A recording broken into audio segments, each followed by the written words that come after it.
Matt Chapman has had quite the impressive opening 52 games to this season. Sure, he has cooled off a bit in the month of May, but he still holds a .283 average and an .844 OPS. If he is able to finish the year off anywhere close to these numbers, then he's putting himself in prime position to cash out with a massive contract in his first ever free agency. But the question is, will that be with another club?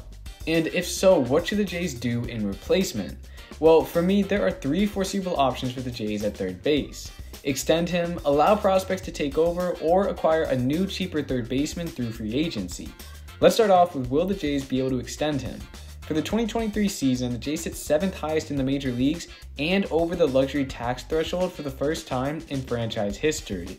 But looking ahead to the 2024 payroll, there will be some money freeing up. The heavy contract of Hyun-Jin Ryu, Brandon Belt, Kevin Kiermaier, and Jimmy Garcia, to name a few. This opens up quite a bit of money to play with. Yes, you have to take into account the ever-growing contracts of Vlad, Manoah, and Bichette, but there is some left over for the Jays to potentially make a move this offseason. The next option for the Jays is to let players already in the organization fight for the spot. At the MLB level, Santiago Espinal would be the most likely candidate. He was an All-Star in 2022 and put together a decent offensive season, batting .267 and hitting 25 doubles. But his main appeal is with his defensive ability. Last season, he produced .9 D WAR in 135 games, and .2 in 25 this year. However, it would be a massive step back offensively for the Jays to move from Chapman to Espinal, one that most likely will not be of interest. Looking deeper, the Jays have top prospects Orelvis Martinez and Addison Barger, who could be ready at the end of this season or next. However, so far in 2023, it has not panned out well for either guy.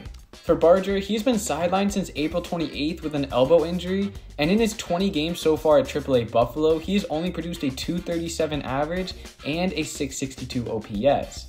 These stats could have been a cause from the injury, but nonetheless, it was not what most would have pictured in March when he was making a name for himself at spring training.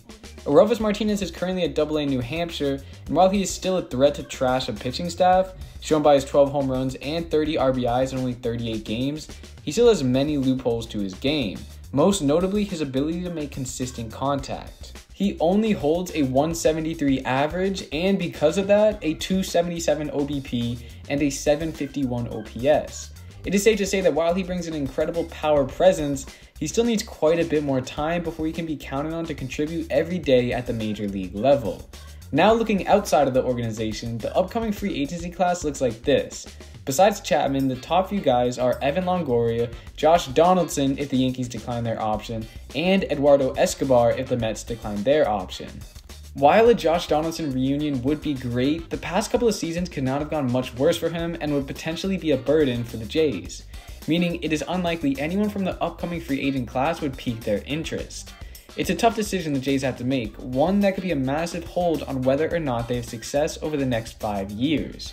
So what do you all think the Jays should do over Matt Chapman now that we have an idea that he will most likely be a very marquee free agent with the way he has been playing? Also, if you love the Jays as much as I do, then make sure to subscribe. We are closing in on 1,000 subscribers, and you will surely not want to miss out on all the content I have in store for you as the season goes on. And for my next video, I'll be going over why it is time to include Bo Bichette in the MVP conversation. It's going to be a good one, and you will surely not want to miss out. Thank you guys for the support, and I will see you all in the next video.